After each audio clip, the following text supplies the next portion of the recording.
아폴로 탐사에 나선 우주비행사들이 지구로 가져온 월석보다 더 큰 거대 달 운석이 2020년 5월 경매에 나왔을 때 경매 시작가가 30억에 달했습니다. 경매 회사 크리스티는 약 13.5kg 무게의 달 운석을 개인 경매에 붙였습니다. 지구에서 5번째로 커다란 이 운석의 공식 명칭은 NWA12691로 붙여졌습니다. 크리스티에 따르면 이 운석은 유성우를 타고 지구에 떨어졌으며 2년 전 사하라에서 발견되었습니다. 전문가들은 소행성이나 혜성과의 충돌로 달의 표면에서 떨어져 나간 것으로 보고 있습니다. 함께 유성우를 타고 약 38만 4,633km를 날아와 지구에 떨어진 운석 약 30개가 아프리카 북서부에서 현재까지 발견되었습니다.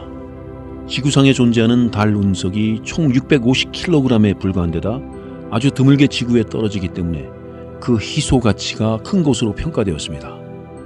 크리스티의 자연과학 부문 경매 담당자인 히슬롭은 경매에 나온 달 운석이 축구공만한 크기에 좀 더 길쭉하고 사람 머리보다 더 크다고 묘사했습니다. 그는 여태까지 크리스티에서 경매에 올랐던 어떤 운석보다도 거대하다라며 다른 세계의 일부를 갖는다는 건 영원히 잊을 수 없는 경험이 될 것이라고 밝혔습니다.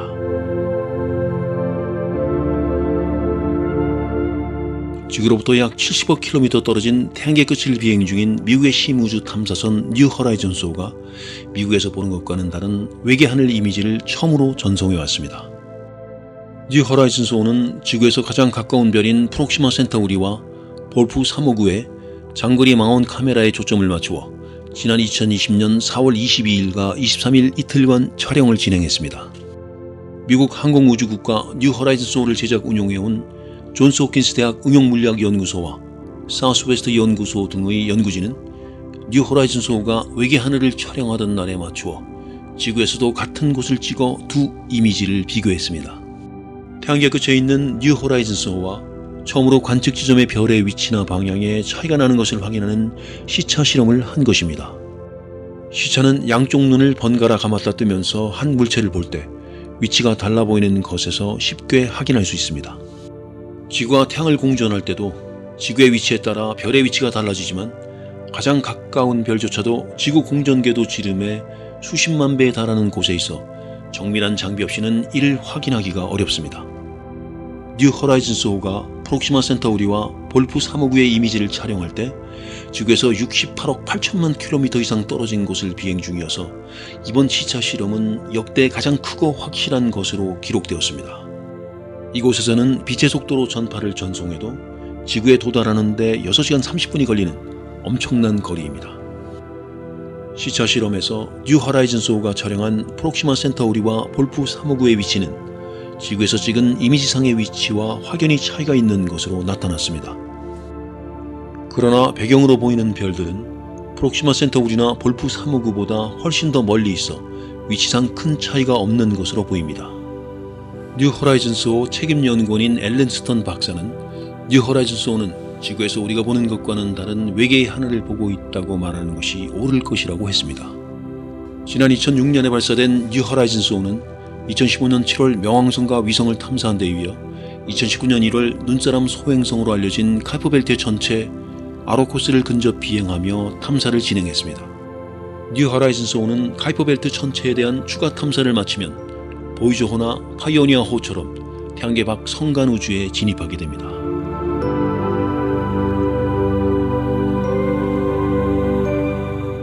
한국천문연구원은 자체 운영 중인 우주물체 전자광학 감시 시스템을 이용해 아틀라스 혜성 C/2019Y4를 촬영했다고 밝혔습니다. 아틀라스 혜성은 하와이 대학이 개발하고 미국 항공우주국 나사가 지원하는 소행성 충돌 경보 시스템 아틀라스 ATLAS Asteroid Terrestrial Impact Laser Alert System을 통해 지난해 발견된 혜성입니다. 당초에는 지구로 다가오는 속도가 급격히 빨라지면서 밝기가 증가해 2020년 4월 발견 당시 맨눈으로도 관측 가능할 것으로 예측되었으나 곧 밝기가 급격히 어두워지면서 예상과 다른 모습을 보였습니다. 한국천문연구원이 자체 운영 중인 우주물체 전자광학 감시 시스템을 이용해 발견 당시 한 달 전부터 아틀라스 혜성을 모니터링한 결과 혜성의 중심 밝기가 타원형으로 일그러지고 있는 것으로 나타났습니다. 당초 예상한 궤도를 벗어나 태양에 가까이 다가가면서 쪼개지고 있는 것으로 추정됩니다. 실제 나사가 아틀라스 혜성을 허블 우주망원경으로 촬영한 결과 혜성의 핵이 최소 10개 이상으로 쪼개진 것을 확인했습니다. 혜성은 먼지와 암석, 얼음 등으로 이루어진 덩어리로 태양 주위를 타원 혹은 포물선 궤도를 그리며 돕니다. 공전주기가 6,000년인 아틀라스 혜성은 2020년 5월 지구에 가장 가까이 다가와서 같은 달 31일에는 태양에 가장 가까워지는 근일점을 통과했다가 태양계 외곽으로 빠져나갔습니다.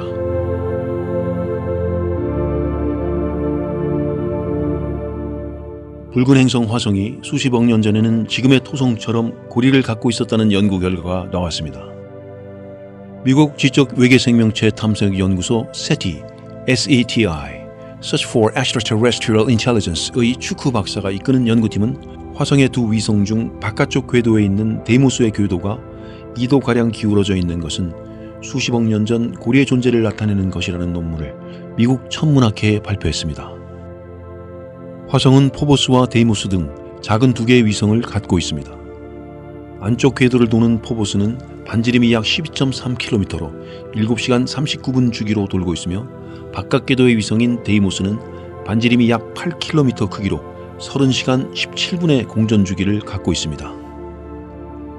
1877년에 처음 발견된 뒤 한동안 인근을 지나던 소행성이 화성의 중력에 붙잡혀 위성이 된 것으로 여겨지기도 했으나 화성 적도면과 거의 일치하는 궤도를 돌고 있는 것으로 볼 때 화성이 만들어질 때 같이 형성된 것으로 추정되고 있습니다.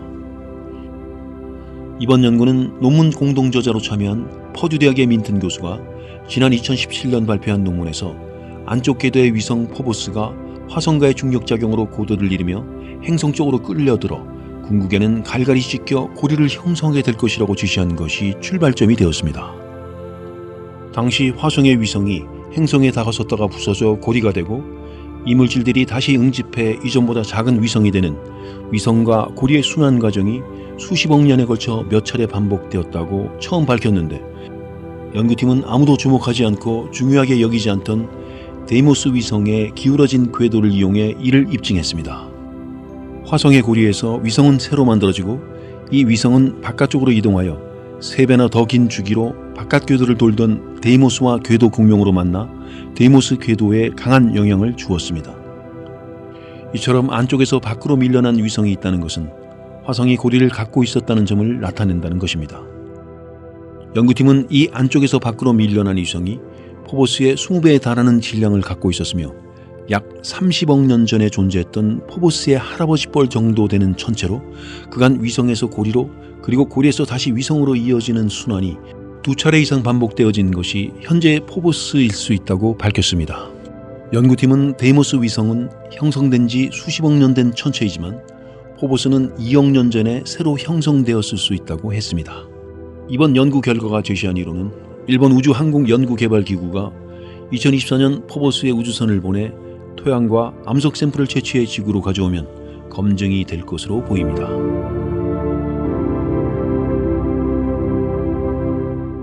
지옥 같은 금성에서 채취 못한 암석 샘플을 달에서 찾을 수도 있다고 합니다.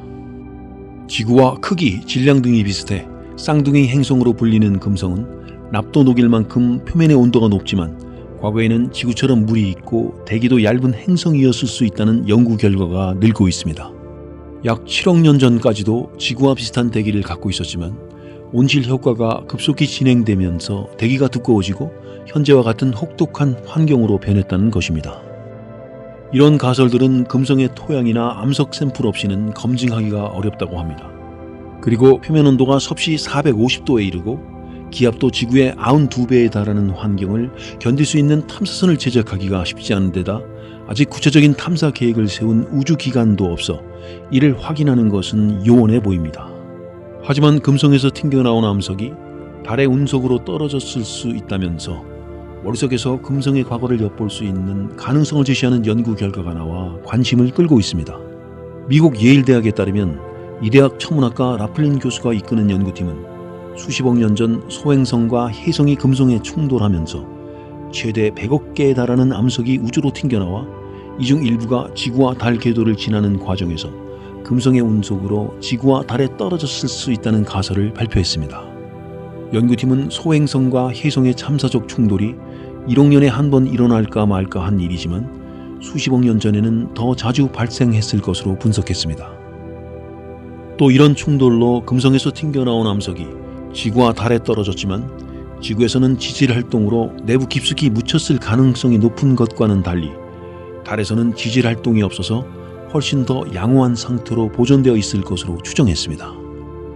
연구팀은 금성에 충돌하는 소행성의 속도가 지구와 충돌하는 것보다 빨라 더 많은 암석을 우주로 보내고 이 암석 파편 중 상당수가 지구와 달 근처로 간다는 점이 가설을 뒷받침하는 증거라고 했습니다. 연구팀은 금성과 지구의 공전 주기가 서로 일정한 비율을 유지하는 진수관계에 있어 금성에서 떨어져 나온 암석이 지구와 달 주변 궤도로 흘러들 수밖에 없는 것으로 설명했습니다. 연구팀은 미국 항공우주국 나사의 달 복귀 계획인 아르테미스 프로그램을 통해 달의 토양과 암석 샘플을 대거 가져오면 예상외로 빨리 해답을 얻을 수 있을 것으로 기대했습니다. 달 샘플만 확보되면 지문처럼 되어 있는 특정 원자의 동위원소 비율을 분석해 금성에서 떨어져 나온 것인지를 확인할 수 있습니다. 라플린 교수는 금성의 암석 파편은 고대 기상 정보를 담고 있다면서 금성의 역사는 과거 소행성과 혜성의 충돌이나 내행성의 대기 변화와 물의 양 등 행성과학의 중요한 분야들과 밀접하게 연관되어 있다고 했습니다.